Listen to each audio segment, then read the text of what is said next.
우리 시간 다 같이 기도드리겠습니다. 주님 감사합니다.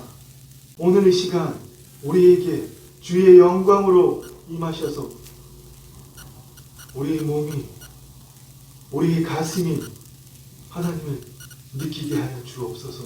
우리의 심장이 주의 사랑을, 주의 생명을 느끼기를 간절히 소망하고 원합니다. 주님의 그 놀라운 사랑이 우리와 함께하고 있음을 이 시간 우리가 체험하게 하시니 감사합니다.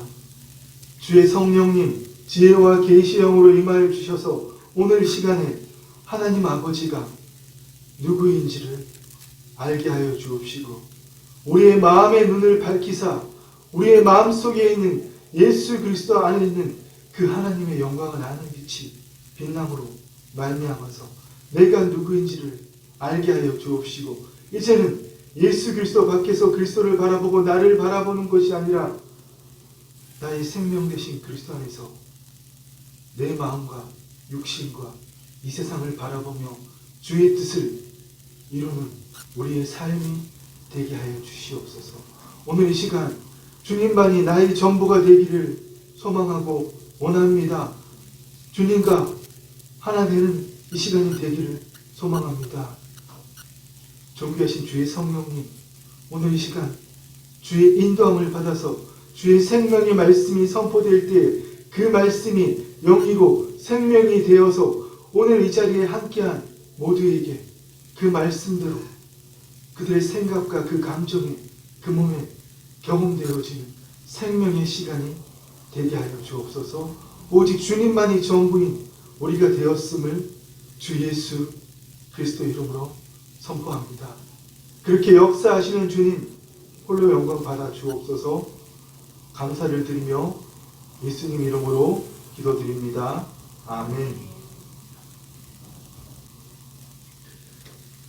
그렇습니다 여러분. 제가 아까 광고 드린 대로 이번 주는 예수님이 십자가에 죽으신 그 사건을 우리가 기억하고 기념하는 고난주간이고 다음 주는 부활절입니다. 그래서 이번 한 주 정말 아까 광고 드린 대로 하나님께서 우리에게 아담이 범죄함으로 떠나가셨던 그 하나님의 생명을 다시 주시기 위해서 우리는 그럴 자격이 없지만 받을 자격이 없는 자에게 베풀어 주시는 그 하나님의 은혜에 의해서 우리가 지금 이렇게 나와서 예배 드릴 수 있고 하나님 은혜의 보좌 앞으로 바로 나아갈 수 있다는 그것을 기억하고 기념하고 무엇보다도 다음 주 부활절을 맞아서 부활 승천하셔서 이 땅에 다시 오실 그 주님을 기대하는 한 주가 되기를 소망합니다. 그래서 오늘은 우리가 기존에 알고 있던 것과는 다른 관점으로 주님께서 우리에게 가르치신 그 하나님 나라의 복음의 관점으로 예수님의 고난을 다시 되돌아보기를 원합니다. 지금도 미국 일부 지역, 필리핀 이런 곳에서는 고난 주간을 맞으면 십자가 체험을 합니다. 여러분도 잘 아시죠? 정말 예전에 고대 로마 시대에 쓰던 그런 대형 십자가를 만들어서 어깨에 짊어지고 순례길을 걷는 그런 행사들이나 또 아주 극히 일부 지방이지만 필리핀 같은 곳에서는 십자가에 자신의 못을 박는 그런 행위를 합니다. 왜 합니까? 그 십자가의 고난에 동참하겠다고. 또 이 정도까지는 아니지만 지금도 많은 교회에서는 고난 주간이 되면 하루 한 끼 금식 운동하지 않습니까? 특별히 예수님이 십자가에 달리신 금요일 그날은 온전히 금식합니다. 왜 금식합니까? 금식하는 그 고통으로 주님의 십자가의 고난에 동참하고자 한다는 거죠. 그런데 여러분, 이런 행위들은 정말 복음이 무엇인지, 왜 주님이 십자가에서 고난을 당하셨는지 지극히 인간적인 관점에서 해석한 결과입니다. 예수님이 십자가에서 느끼신 그 육체적인 고통에 나도 그 고난에 나도 동참하겠다고 금식을 하고 십자가를 메고 몇십 킬로씩 순례길을 걷고 정말 극단적인 경우는 십자가에 못을 박는 자신의 손을 십자가에 못 박는 그런 행위를 재현하는 행위는 뭡니까? 지극히 어리석고 교만한 행위입니다. 그런 십자가의 고난의 고통은 하나님의 아들이신 예수님만이 우리를 대신해서 대속하기 위해 사시는 건데 우리 인간이 그 고난에 동참하겠다고요? 이건 내가 예수님과 똑같다고 하는 것과 마찬가지죠.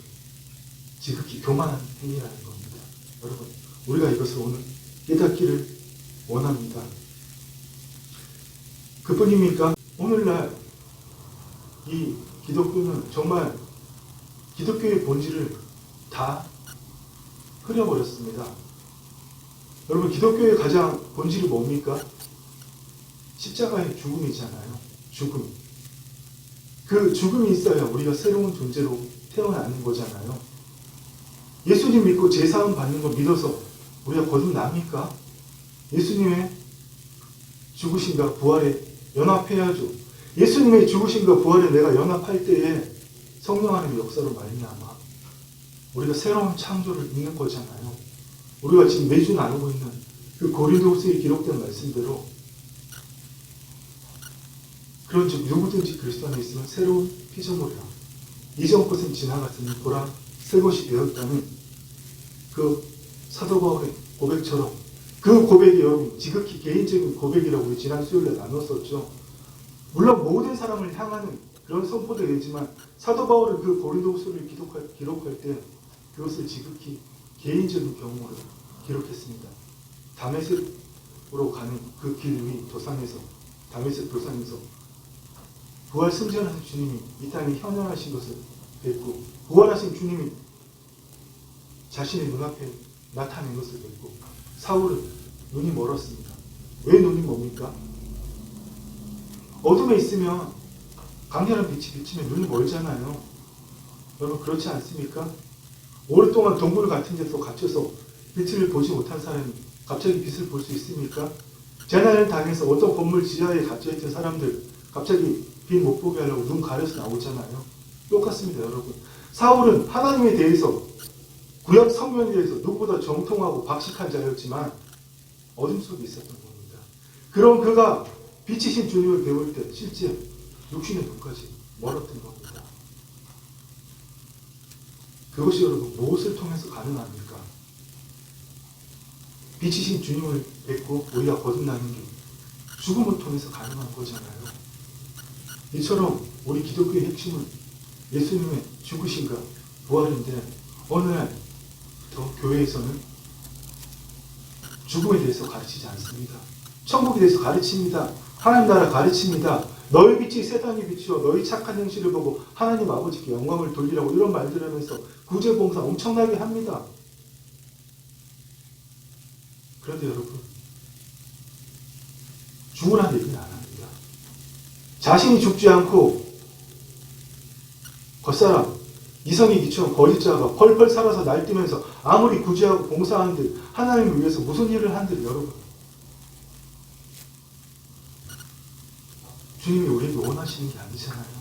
정말 주님이 우리에게 원하시는 것은 기독교의 핵심은 예수님의 죽으심과 부활에 연합해서 우리가 새롭게 태어나서 새로운 창조를 경험하고 그 삶을 사는 건데 오늘날 교회에서는 그 죽음에 대해서 언급하지 않고 그냥 단지 예수님 믿고 죄사함 받고 구원받았으니까 이 땅에 사는 동안 형통함과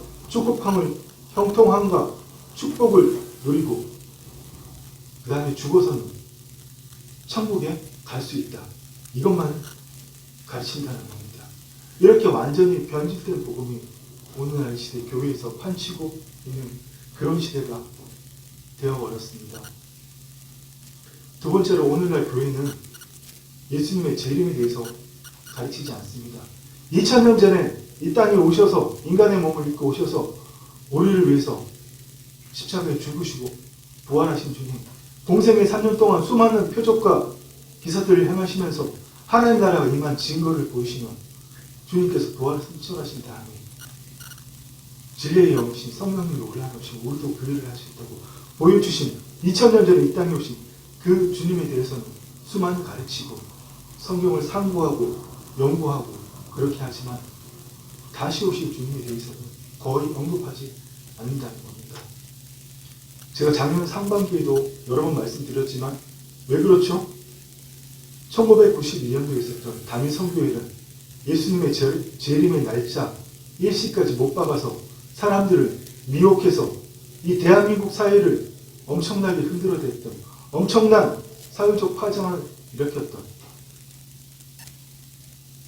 그 담임 선교회 그 사건 때문에 지금은 재림의 이야기를 꺼내는 또 혹시 그런 일이 생기지 않을까 싶어서 물론 핑계겠죠. 주님의 재림에 대해서는 거의 이야기하지 않습니다. 솔직히 이거죠. 주님 다시 오시든지 말든지 상관없습니다. 우리 땅의 성통 축복 누리고 보다 행복한 더 나은 삶 살게 해주셔요. 우리 그런 삶 살 수 있으면 주님 안 오셔도 상관없습니다. 이겁니다. 그러나 여러분 주님이 제자들에게 우리들에게 그렇게 강조하신 진리는 뭡니까? 여러분? 우리가 잘 아는 요한복음 14장 말씀대로 내 아버지 집에 거할 것이 많도다. 그렇지 않으면 너희에게 일렀으리라. 내가 너희를 위하여 거처를 예비하러 가노니 가서 너희를 위하여 거처를 예비하면 내가 다시 와서 너희를 내게로 영접하여 나 있는 곳에 너희도 있게 하리라. 아멘. 이 땅에 오신 예수님은 십자가에 죽으시고 부활 승천하셔서 본인도 모르시지만 아버지 하나님께서 이르시는 그날 그때에 이 땅에 분명히 다시 오신다고 누누이 여러 곳에서 강조하며 말씀하고 계십니다. 이 땅에 오신 주님은 진리의 영으로 우리 안에 다시 오셔서 우리를 신랑이신 예수님의 신부로 정원해 주시고 그 예수님께서는 하늘 보좌 우편, 아버지 보좌 우편에 계시다가 아버지 하나님께서 이르시는 그때에 이 땅에 다시 재림하신다는 겁니다. 그 재림의 때에 준비된 자는 정결한 그리스도의 신부의 삶을 산 자는 공중으로 들림받아서 죽은 자는 생명의 부활로 부활하여서 공중에서 예수님과 함께 천국 혼인잔치를 할 것이지만 그렇지 못한 자는 사망의 부활로 나올 것이라고. 청함 받은 사람은 많지만 택함을 입은 자는 적다고 주님 계속해서 말씀하셨습니다. 그런데 여러분 우리가 정말 관심 가져야 될 것은 주님 언제 오시는가? 언제쯤 오시는가? 지금 이 세상의 마지막 때인가 아닌가? 주님은 도대체 언제쯤 오실까? 이게 아니라 왜 주님이 다시 오시는가? 무엇 때문에 주님이 다시 재림하시는가? 그것에 우리가 여러분 관심을 가져야 한다는 겁니다. 주님께서 왜 다시 오십니까? 우리가 이따가 살펴보겠지만 요한복음 5장의 말씀대로 주님이 오시는 날 예수님을 믿은 자든 안 믿은 자든 무덤에 있는 모든 자들을 부활합니다. 예수님을 믿고 정결한 그리스도의 신부의 삶을 산 자는 죽었더라도 생명의 부활로 부활하고 예수님의 청함을 거절했거나 청함을 입었지만 일생을 이 세상 신의 그 가치를 따라서 바람을 핀 사람은 그리스도의 정결한 신부로서 삶을 살지 못한 자는 사망의 부활로 나온다는 겁니다. 그렇습니다. 주님은 마지막 때에 다시 오셔서 택함 받은 자들을 어린 양의 혼인잔치에 참여하게 하시고 택함 받지 못한 자들을 심판하러 다시 오신다는 겁니다. 그렇습니다. 여러분 정말 기독교의 큰 진리는 예수님과 죽으심과 부활 그리고 그리스도의 재림 이 두 가지입니다.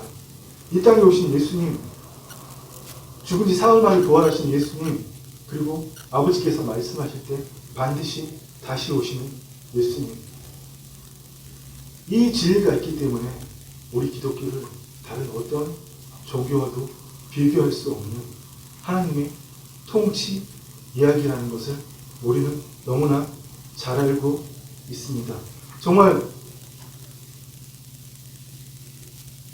작년 상반기 우리가 나누었듯이 우리가 재림의 때는 언제인지 알 수 없지만 이 코로나 팬데믹, 이것으로 하나님께서 세상을 흔드시는 이유가 뭐라 그랬잖아요? 뭐라 그랬죠? 우리가 살고 있는 지금 이 세상은 언제인지 그때는 그날은 정확하게 알 수 없지만 세상의 마지막을 향해서 가는 가 시작되었기 때문에 하나님께서 코로나 팬데믹을 허용하셔서 형통과 축복만을 예수님을 믿었음에도 불구하고 여전히 이성이 죽지 않고 펄펄 살아서 말뛰며 그 이성의 기초에 의해서 하나님마저 판단하고 내 삶의 문제 해결을 위해서 내 육신이 내 마음이 원하는 그 미래의 소망을 이루어내기 위해서 하나님마저도 이용하는 그 그리스도인들을 온 교회를 흔들고 계신다는 것을 우리는 알아야 됩니다.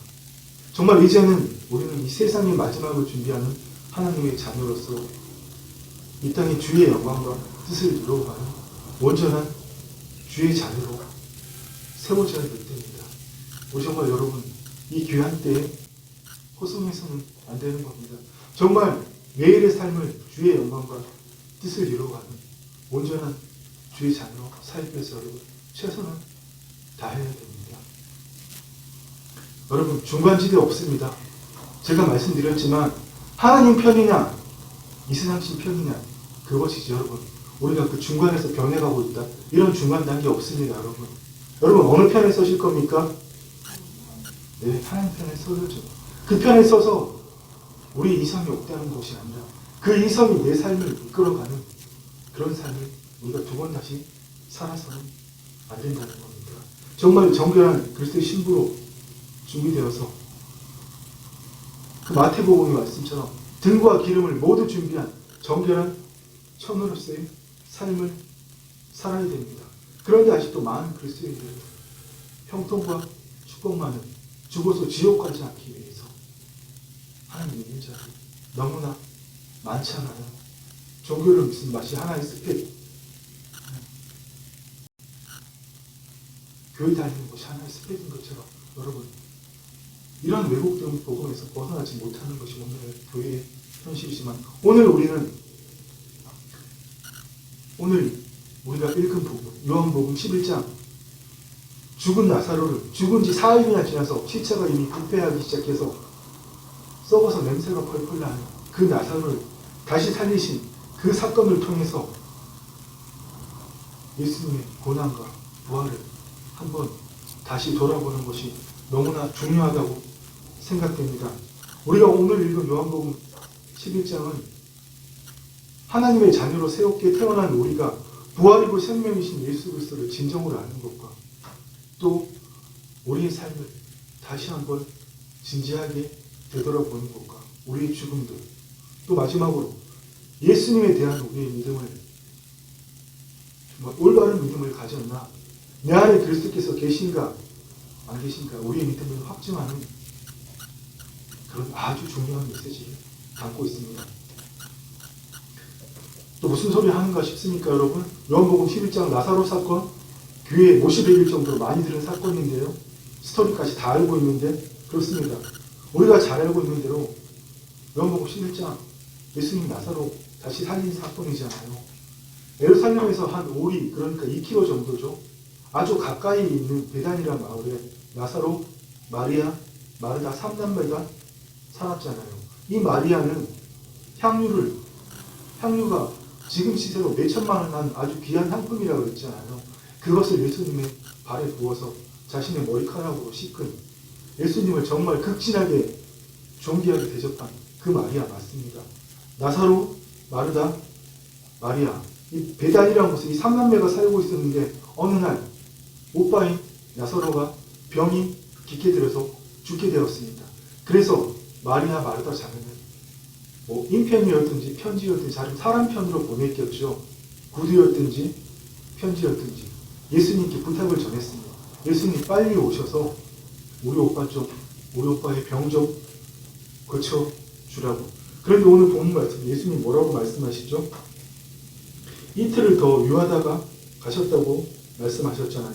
나사로가 병들었다 함을 들으시고 그 계시던 곳에 이틀을 더 유하시고 아니 나사로 엄청 사랑하셨다고 그랬잖아요. 마리아 마르다. 그럼 바로 가셔야지. 이틀을 더 여셨다가 가셨다고 했습니다. 그래서 결국은 나사로는 죽게 되었는데 예수님이 가서 살리셨다.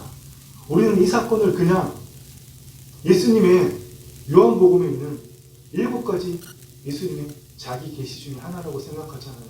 첫 번째가 뭐죠? 우리가 많이 배운 대로 나는 세상의 빛이라. 두 번째는 나는 생명의 떡이라. 나는 양의 문이다. 나는 선한 목자라. 다섯 번째로 오늘 요한복음 11장에 기록된 대로 나는 부활이고 생명이다. 여섯 번째로 뭐죠? 나는 길이요 진리요 생명이다. 마지막으로 뭡니까? 나는 참 포도나무다. 우리는 이렇게만 생각했잖아요.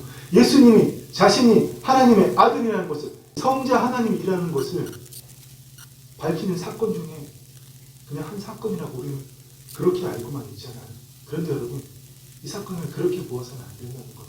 오늘 우리가 정말 이 세상의 끝에 마지막을 향해 가는 이때에 온전한 주의 자녀로서 이 땅에 나를 통해서 하나님께서 나만을 통해서 이루시고자 하는 계획하신 그 하나님의 뜻을 이루는 그 온전한 주의 자녀의 삶을 살기 위해서 오늘 예수님께서 나사로를 다시 살리신 그 뜻을 우리가 돌아보아야 된다는 겁니다.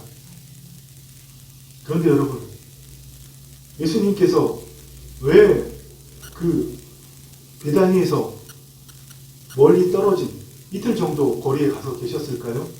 여러분 나중에 시간 되시면 오늘 돌아가셔서 요한복음 5장을 읽어보시면 제가 작년 가을에 한번 설교했지만 요한복음 5장을 보면 예수님이 성전의 양문 곁에 베다스다라는 목가에서 38년 동안 병을 못 고치고 그렇게 그 자리에서 매일 천사가 와서 물이 동하기가 기다리는 그 사람을 고치셨는데 마치 그날이 안식일이었잖아요. 그래서 유대인들은 잘 됐다고 예수님께 따져 물었잖아요. 당신이 뭔데 안식일날 아무것도 하지 말라는데 사람의 병을 고칩니까? 예수님께서 충격적인 이야기를 그들에게 하셨죠. 내 아버지께서 일하시니 나도 일한다. 그들에게 이게 신성모독이잖아요. 그래서 유대인들이 종교 지도자들 예수님을 잡아서 죽이려고 그랬거든요. 그래서 예수님 잠시 그들을 피해서 요단강 건너편으로 가셨던 겁니다. 그래서 예루살렘은 요단강을 기준으로 서쪽 편에 있었거든요. 그 동편으로 가셨다는 이야기입니다. 이 동편에서 예루살렘 옆에 베다니에까지 하는데 얼마요? 이틀 정도 걸린다는 겁니다. 그런데도 예수님은 바로 가셨으면 가시지 않고 어떻게 됐습니까? 결국은 나사로가 죽었잖아요. 그래서 마침내 나사로는 죽었지만 예수님께서 이제라도 오셨다는 소식을 듣고 마을 어귀라 그러잖아요. 동부와 마을 어귀라 그러죠. 마을 입구까지 예수님을 배웅 나가서 예수님께 뭐라고 말씀했습니까?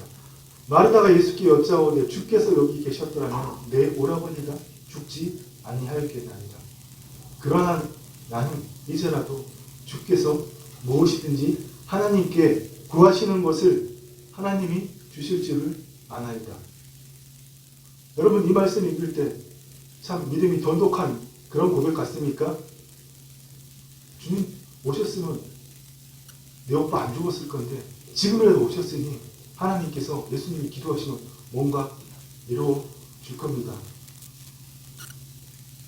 그런 고백 같습니까? 여러분 믿음의 고백 같습니까? 정말 형편없는 고백은 마르다가 하는 겁니다. 마르다만 이런 고백한 거 아닙니다. 우리가 그 믿음 좋다고 생각한 흔히 마르다는 믿음이 부족하고 마리아는 믿음이 좋다고 생각하지 않아요. 마리아도 똑같이 이렇게 고백했습니다. 마리아가 예수 계신 곳에 가서 배웠고 그 발 아래 엎드려 이르되 주께서 여기 계셨더라면 내 오라버니가 죽지 아니하였겠나이다. 두 자매가 똑같이 고백한 겁니다. 이 말의 진짜 뜻은 예수님 죽은 사람 못 살려요. 예수님이 대단한 엄청난 선지자라서 지금까지 이 땅에 있었던 수많은 선지자 중에 가장 뛰어나신 선지자고 위대하신 분이기 때문에 병든 사람은 고쳐내시더라도 죽은 사람은 어떻게 못하십니까? 그 얘기를 지금 하고 있는 겁니다. 여러분 오늘 우리가 이것을 볼 수 있어야 합니다.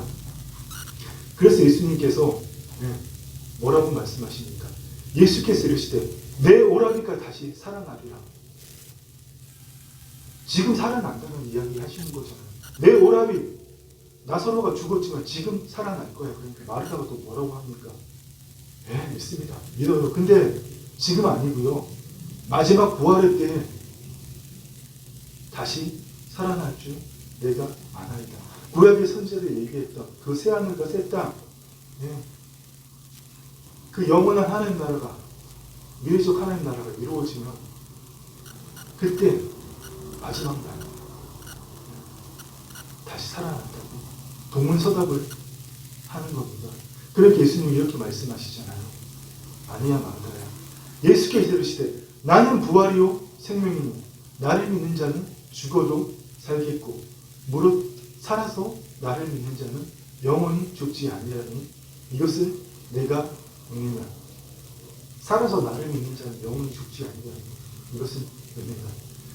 이 말씀 물론 재림의 때에 부활 그 사건을 이야기하는 거지만 주님 당장 나사로를 살리신다는 겁니다. 근데 또 마르다가 또 동네서답을 한번 하잖아요. 주여 그러하리다. 주는 그리스도시요 세상에 오시는 하나님의 아들이신 줄 내가 믿나이다. 이 고백 누구도 했지 않습니까? 베드로도 했죠. 그렇습니다. 베드로도 마리아도 다 머리에 기초한 이성으로 고백하는 겁니다. 진정한 믿음이 아닌 이성으로 고백하는 겁니다. 주는 그리스도시요 세상에 오시는 하나님의 아들이신 줄 믿나이다. 하나님의 아들이 하나님이시잖아요. 근데 그 하나님이 말씀으로 세상을 창조하신 하나님이 죽은 나사로를 못 살린다 말입니까? 입술로는 그렇게 고백하지만 속으로 예수님 우리 분 못 살려요. 이렇게 하고 있다는 겁니다. 그런데 여러분 예수님께서 우리 요한복음 5장 말씀을 좀 살펴봤으면 좋겠습니다. 오늘 예수님께서 나사로를 살린 사건은 이 일을 이루시는 거거든요. 요한복음 5장에서 뭐라고 말씀합니까? 내가 진실로 너희에게 이르노니 내 말을 듣고 또 나를 보내신 이를 믿는 자는 영생을 얻었고 심판에 이르지 아니하느니 사망에서 생명으로 옮겼느니라. 또 계속해서 뭐라고 말씀하시죠? 진실로 진실로 너희에게 이르노니 죽은 자들이 하나님의 아들의 음성을 들을 때가 오니 이때라. 듣는 자는 살아나리라. 예수님의 이 말씀을 하실 때 나사로를 살리는 사건을 염두에 두고 하셨던 겁니다. 물론 먼 미래의 재림의 때를 두고 이야기하신 것도 많지만 근데 오늘 왜 주님이 이 말씀을 하시고 나사로를 살리시는 일을 행하셨는지 우리가 제대로 알아야 한다는 겁니다. 정확하다고 할 수는 없지만 예수님께서 나사로를 살리신 이 사건은 예수님께서 십자가에 달리시기 약 2주일 전에 있었던 일입니다. 이제 예수님은 공생의 끝이 이 땅에서 예수님의 사역의 끝이 오신 건 아셨지 않아요? 2주 뒤에는 자신이 십자가에 못 박혀 죽으시고 또 부활하셔서 잠깐 동안 제자들과 함께 했다가 하늘로 승천하실 걸 아셨잖아요. 무슨 말입니까? 이제는 더 이상 그들과 제자들과 마리아와 마르다와 사람들과 함께 하실 수 없잖아요. 그런데 그 제자들 사람들을 보니 이들이 아직도 예수님이 하나님의 아들인 줄 완전하게 믿지 못한다는 겁니다. 그저 단지 엄청나게 뛰어난 선지자 모세보다도 엘리야보다도 세례요한보다도 더 뛰어난 위대한 선지자 이 정도로만 알고 있었다는 겁니다.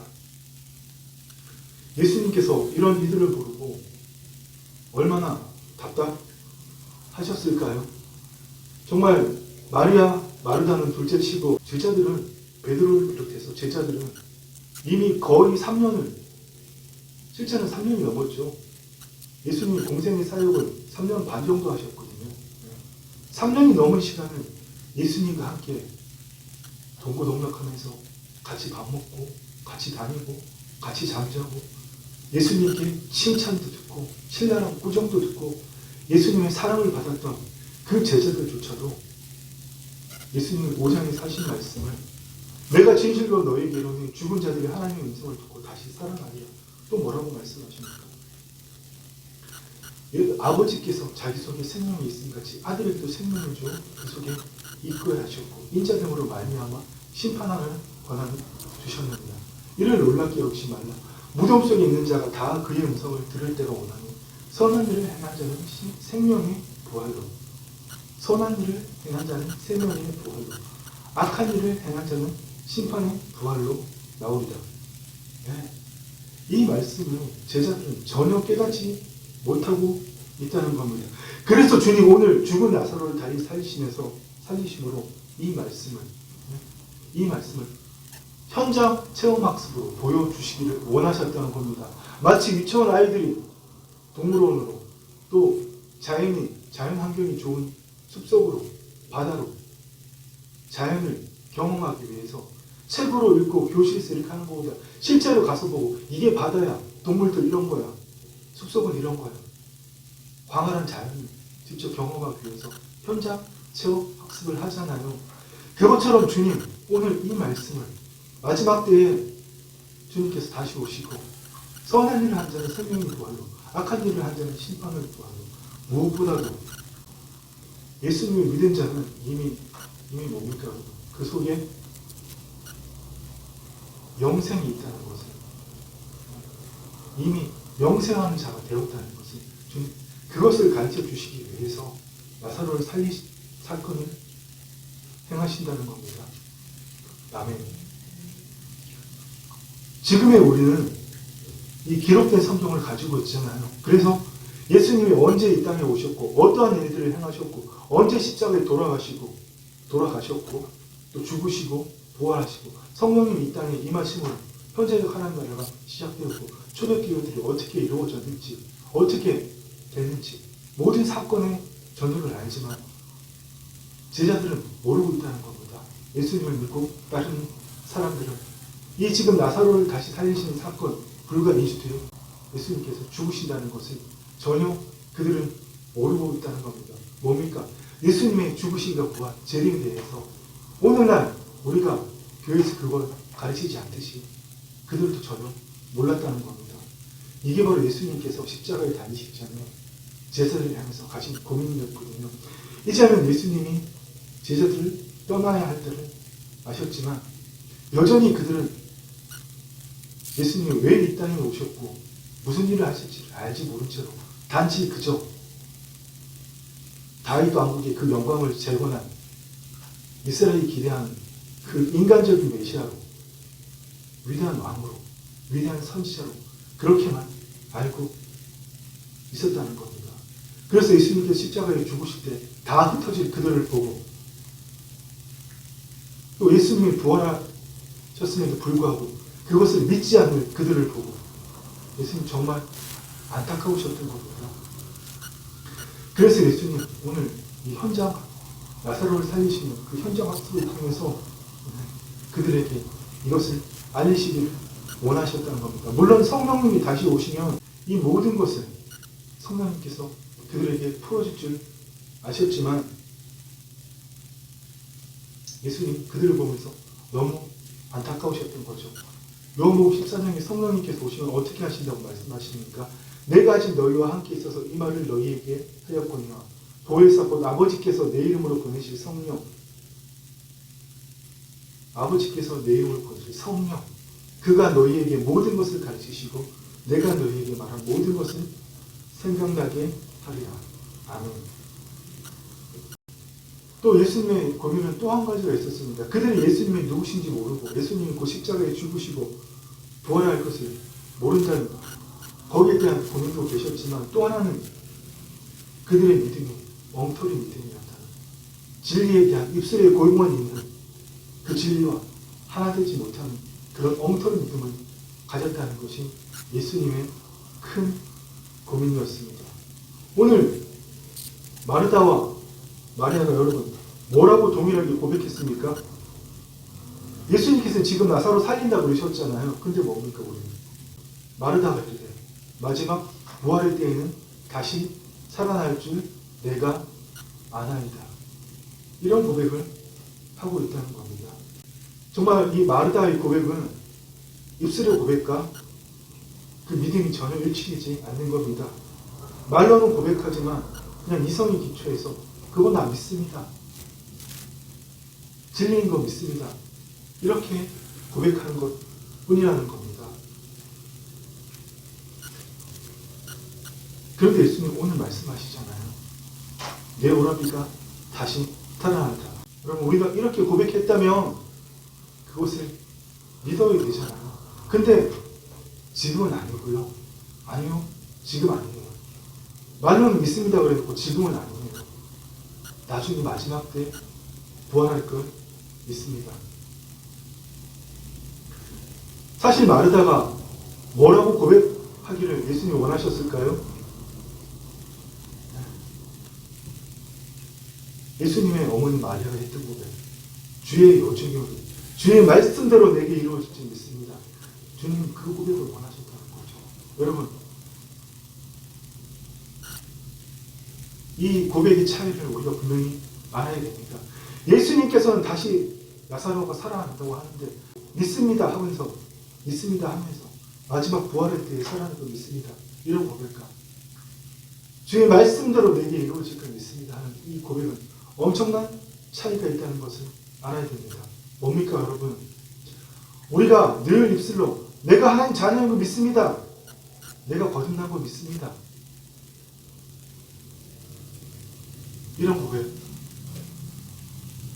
우리가 여러분 더 이상 해서는 안 된다는 겁니다. 그런 고백은 진리에 대한 고백일 뿐이잖아요. 그 진리와 전혀 일치되지 않는 거잖아요. 그렇게 고백하는 거 뭡니까? 과거의 경험과 지식의 기초에서 여전히 이성의 기초에서 고백하는 거잖아요. 하나님의 말씀이 진리인 건 믿지만 그 진리가 내 이성과 내 경험에 일치하지 않는다면 필요 없다는 겁니다. 지금 이루어지지 않는다는 겁니다. 나와 관계없다는 겁니다. 진리는 맞지만 내 마음속에 기록되어진 것들과 다르기 때문에 오늘 마르다가 그렇게 고백하는 겁니다. 예수님 나사로 살린다고 이야기하시고 진짜 살리셨잖아요.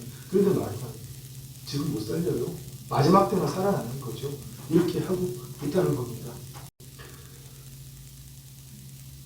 오늘날 많은 그리스도인의 현실이 뭡니까? 타락한 후는 자신의 경험과 지식의 기초에서 진리를 받아들이고 믿는다고 고백하지만 다 안다고 고백하지만 그런 고백과 믿음은 아무런 능력도 나타나지 않잖아요. 여러분 오늘 수많은 그리스도인들이 진리를 분명히 압니다. 우리가 이 땅에서 구원을 이루어 가야 된다는 것도 압니다.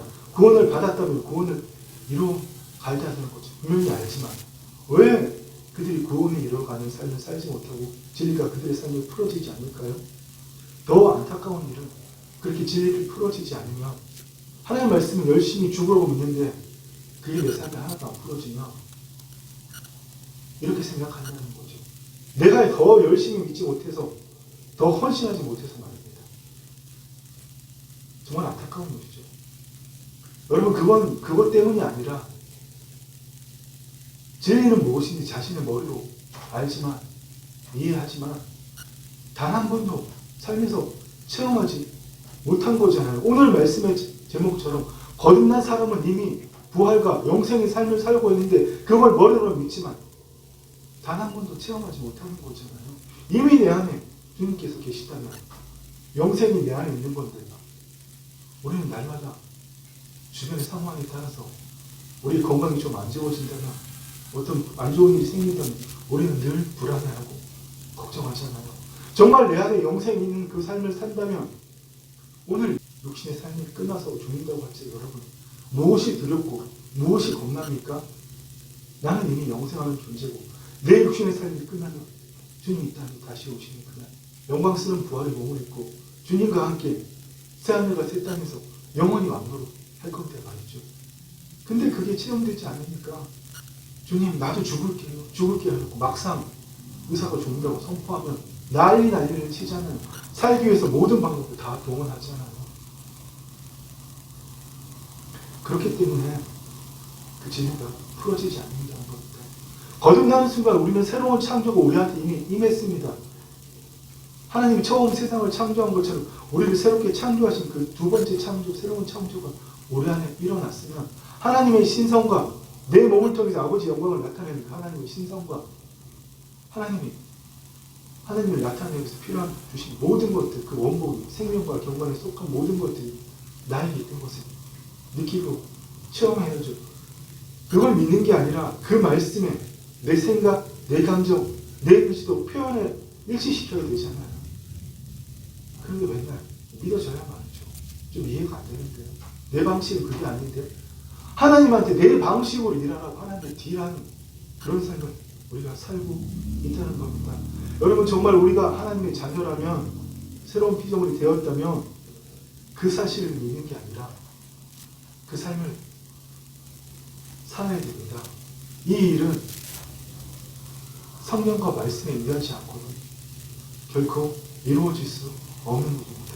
예수님께서 진리의 성령을 오시면 예수님께서 말씀하신 그 모든 것을 우리에게 가르쳐 주시고 풀어주신다고 하셨잖아요.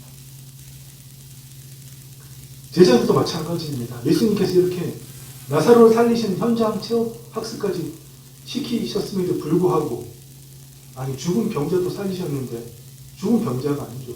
죽어서 4일이나 지나서 시체가 이미 부패해서 냄새가 나는 나사로 살리셨는데 예수님 다시 못 살아나십니까? 당연히 살아나시죠. 근데 제자들 그거 안 믿었다는 겁니다. 나사로를 살리는 현장 체험 학습까지도 하고 말이죠. 막달라 마리아가 예수님이 부활하신 것을 가장 먼저 보았다고 마가복음에 기록하고 있잖아요. 근데 그 막달라 마리아가 제자들에게 가서 주님 부활하신 사실을 전했을 때 제자들이 어떻게 했습니까? 안 믿었습니다. 마가복음 16장에 뭐라고 말씀하십니까? 예수께서 안식 후 첫날 이른 아침에 살아나신 후 예수님 부활하셨다는 거죠. 전에 7 귀신을 쫓아내어 주신 막달라 마리아에게 먼저 보이시니 마리아가 가서 예수와 함께 하던 사람들이 슬퍼하며 울고 있는 중에 이 일을 알리니 예수와 함께 하던 사람들이 누구죠? 예수님의 제자들, 예수님을 믿고 따르는 사람들이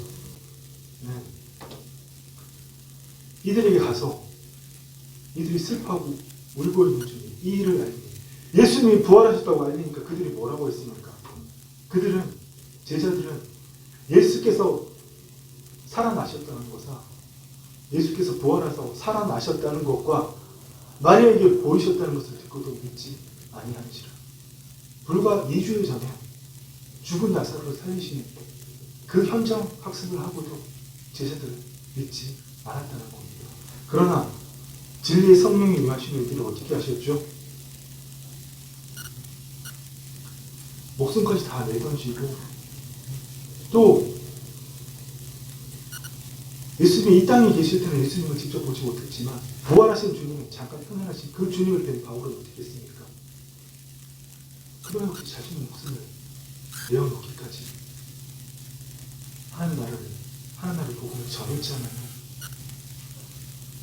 제자들이 이렇게 믿지 않았지만 오순 전날 하나님 영이 이 땅에 임하실 때 그들은 비로소 깨달은 겁니다. 여러분 오늘부터 마찬가지입니다. 우리가 어떻게 진리의 말씀을 깨닫고 그 말씀을 이루는 삶을 살 수 있습니까? 이 기록된 성경만 있으면 됩니까?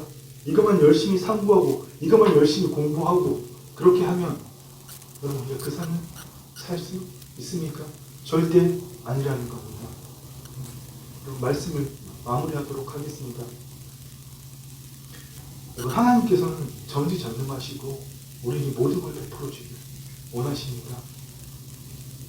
분명히 예수님께서 과거에 2000년 전에 이 땅에서 행하셨던 그 일을 먼 미래에 지금 이제 멀지 않았죠. 예수님 오실 때가 멀지 않았기 때문에 그 미래에 예수님 오시는 그날만 이루시는 게 아니라 오늘 지금 우리를 통해서 이루시기를 원하신다는 겁니다. 여러분 이걸 머리로 믿느냐 내 삶으로 풀어내냐 엄청난 차이가 있다는 겁니다. 이번 주간 고난 주간을 맞아서 예수님께서 이루신 일을 우리도 할 수 있다는 하나님의 능력을 예수님을 통해 흘러나가셨듯이 우리 안에 계신 예수 그리스도를 통해 하나님의 능력이 하나님의 그 신성과 원복이 흘러나가는 그 삶을 체험하시기를 부탁합니다. 여러분 정말 부탁드리고 싶은 것은 우리가 이것을 믿으라고 하더라도 절대 확대 해석해서는 안 된다는 겁니다. 예수님 나사로 살리시니 나도 할 수 있대. 나를 믿는 자는 내가 하는 일을 할 것이요 그보다 더 큰 일도 할 것이 이러면서 죽은 사람 붙들고 사랑하라. 바다 앞에 서서 물어 갈라져라. 여러분 이러면 안 된다는 겁니다. 하나님께서 우리에게 원하셨던 것은 모세가 홍해 앞에서 했던 바로 그겁니다. 모세가 밤새도록 하나님께 부르짖고 기도했잖아요. 뒤에서 바로의 군대가 쫓아오고 있었고 이스라엘 백성들은 모세 당신 우리 애국에서 잘 먹고 잘 살고 있었는데 여기서 바다 앞에서 홍해 바다 앞에서 다 죽이려고 우리 데리고 나왔냐 이렇게 엉망하고 있을 때 모세가 바다 앞에서 밤새도록 기도했잖아요. 그렇게 기도하는 모세 앞에 하나님께서 뭐라고 말씀하셨죠? 모세야 너는 그만 부르짖고 이스라엘 백성은 명하여 건너가도록 명하라. 그리고 지팡이를 들고 두 손을 들어 바다를 향해서 갈라지라고 말해라. 오늘도 하나님 우리에게 이거를 원하신다는 겁니다. 믿습니다. 만원하고 이 머리에서 맹봉 맹도는 게 아니라 진짜로 이루어지는 걸 믿고 여러분 하나님 우리를 선포하기를 원하신다는 겁니다. 그 일을 할 때에 정말 하나님께서 우리를 통하셔서 이루시는 그 일들이 세상 사람들 볼 때 기적이죠. 제가 수많은 예를 든 것처럼 소나기가 펑펑 쏟아지고 폭풍우가 부는 날에도 하나님이 비를 그치신다고 감동을 주셨으면 우산 놓고 나가는 겁니다. 그리고 하늘을 향해서 골방안에서 비야 그쳐라 외치는 것이 아니라 부르짖는 것이 아니라 밖으로 나가서 하늘을 향해서 비야 그쳐라고 외쳐야 된다는 겁니다. 햇빛이 쨍쨍 나는 날도 하나님이 비를 주신다고 감동을 주셨으면 정말 골프 우산보다 더 큰 우산을 들고 나가 펼쳐놓고 하늘을 향해서 비야 내려라고 외쳐야 된다는 겁니다. 여러분 이게 우리가 보여야 되는 믿음입니다. 머리에 들어있는 하나님 말씀에 대한 지식들 아무리 많아봐야 개설물입니다. 끝으로 여러분 우리가 이 말씀을 정말 깨닫기를 간절히 소망합니다. 주님 우리에게 뭐라고 말씀하셨습니까? 우리 이 말씀 같이 읽겠습니다. 진리를 알지니 진리가 너희를 자유케 하리라. 아멘. 주님 뭐라고 말씀하십니까? 진리에 대한 지식이 우리를 자유롭게 한다고 말씀하십니까? 이 성경에 대한 지식이 하나님에 대한 지식이 하나님에 대한 경험이 과거에나 하나님과 함께 동행했어요. 엄청난 환상들을 봤어요. 그런 경험들이 우리를 자유롭게 한다는 겁니까? 아니면 진리가 우리를 자유롭게 한다는 겁니까? 진리에 대한 지식이 아니라 그 진리에 내 생각도 내 경험도 내 감정도 내 의지도 일치시킬 때에 그 진리가 나를 자유롭게 하고 하나님의 진리가 우리를 통해서 역사하신다는 겁니다. 아멘. 아멘. 여러분 우리는 이제 더 이상 이 땅에서 영화롭고 행복한 삶을 사는데 초점을 맞추면 내 문제 해결하기 위해서 하나님의 그런 어리석은 삶을 살아서는 안 됩니다. 정말 내 안에 주님이 계시고 내가 이미 부활과 영생의 삶을 살고 있는 것을 확신하고 느낀다면 우리는 이 땅의 삶 동안에 현재적 하나님 나라이기 때문에 하나님께서 우리의 기도를 들어주시는 것보다 안 들어주시는 기도가 더 많을 수도 있습니다. 그러나 이 땅에 사는 동안 고통과 환난과 괴로움이라도 그것에서 벗어나서 그것이 나에게 어떤 영향을 주는 것이 아니라 고통과 환난, 괴로움이 있다고 하더라도 그 묶임에서 벗어나 더 큰 자유, 더 큰 회방을 경험해야 됩니다. 이것이 바로 여러분 부활과 영생의 삶입니다. 내 안에 이미 부활과 영생이 있는데 뭐가 여러분 더 필요합니까? 오늘 우리 정말 이 요한복음 11장 이 사건을 통해서 우리가 지금 이 코로나 팬데믹이라는 어려운 상황 속 여전히 놓여 있잖아요. 우리 주변에도 확진자들이 나왔습니다. 오늘도 그래서 함께하지 못하는 성도들이 있고요. 정말 여러분 이 코로나 팬데믹 가운데 우리가 아무리 어려운 상황과 처지를 겪는다고 할지라도 이것에서 벗어나기 위해서 좀 자유롭고 행복한 삶을 살기 위해서 하는 열심히 있는 것이 아니라 이러한 일들과 아무런 상관없이